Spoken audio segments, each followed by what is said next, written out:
Hi Lana, I'm back and I've finished all my projections now. I got into them, that much into them, I couldn't really stop and do videos because I was pulling my hair out a little bit because the amount of time it's taken me. And so what I've done now is that I'm going to take my slides and I'm going to dissect them and show you how I've done them and how I went about them and why I did what I did.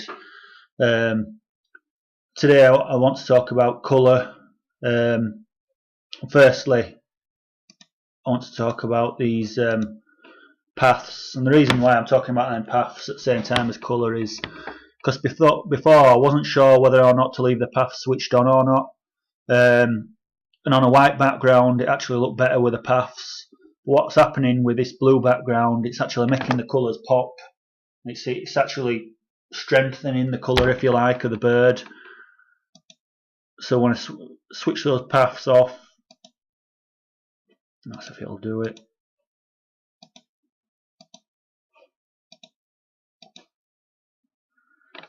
There's that much information in these files now that it's taking ages to do anything. Yeah, so if you look at that without the paths on, it actually looks quite strong against that blue background, whereas on a white background it was starting to look a bit wishy-washy, a bit transparent almost. I've also edited some colours in and around the wings because they were a bit too tinted and they should have been shaded, so I've darkened them up a little bit. And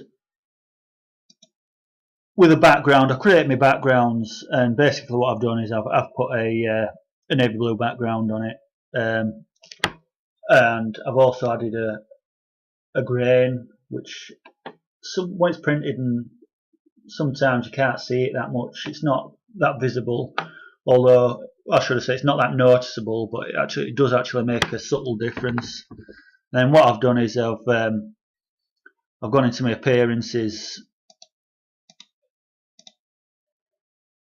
and I might have flattened this one actually.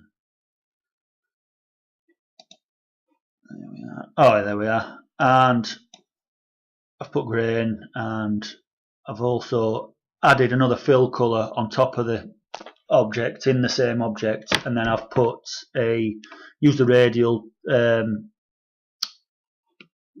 gradient tool with a radial, and I've put a white glow in there, and then that fades out, and I've changed that to an overlay, and then that's blended in quite well. And what that does is that creates, like I've talked about before, I want it to look quite supernatural, and then when the bird's on top of that, it creates a glow behind the birds.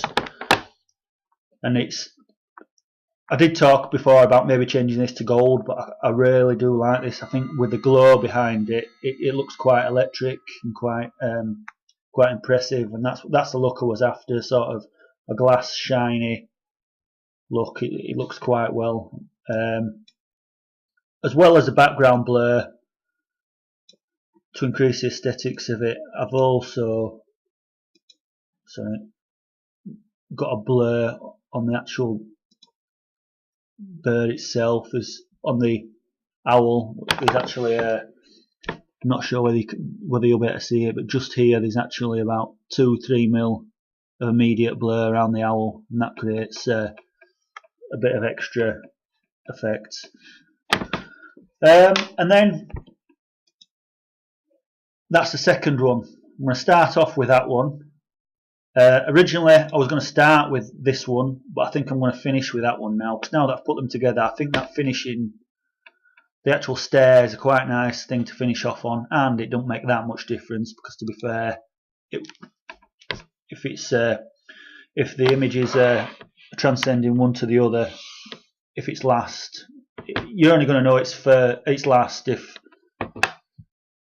what I'm trying to say is if one comes after the other, it don't matter whether it's first or last, it's still going to be in the same position in the relay. So that one, then that one with the colours, and I've got my imagery in there, but I'll go into detail about that on another slide.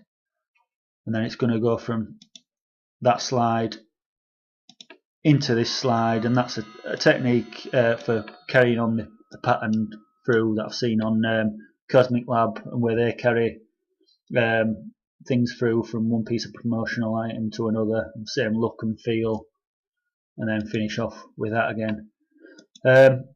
Basically, with these colours in here, what I've tried to do is I've tried to get nice bright colours, and that represents diversity and the festive feel of a festival, and the excitement and all these things that generally bright colours do in graphic design. And what I've done is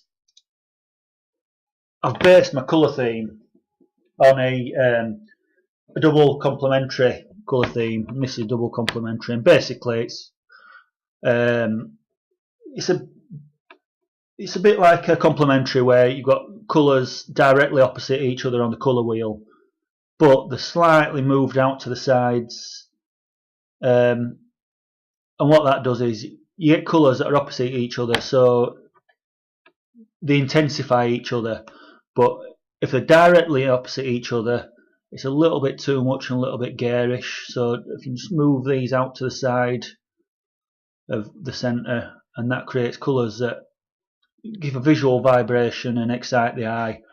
And this is what it's, when I say based on, it's loosely based on. This isn't actually what it's based on. This is a strict double complementary.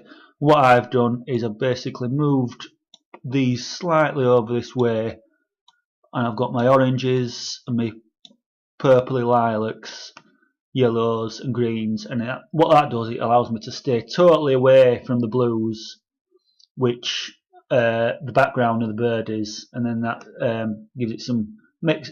It allows it to stand out and pop from the screen. And if we look at this here, I've been researching colour books. This is exactly what's happening here. You've got a nice dark blue background, and then these bright colours pop from the blue background. I know they've got blue in theirs, but I've decided not to. And that is basically my rationale for the colours in the shapes. And then if we see there, it stays away from the blue. Although a nice visual vibrating colours, it's not too garish and they're quite toned down, so it's got the festive feel across, just without being too garish and making you want to feel sick, basically.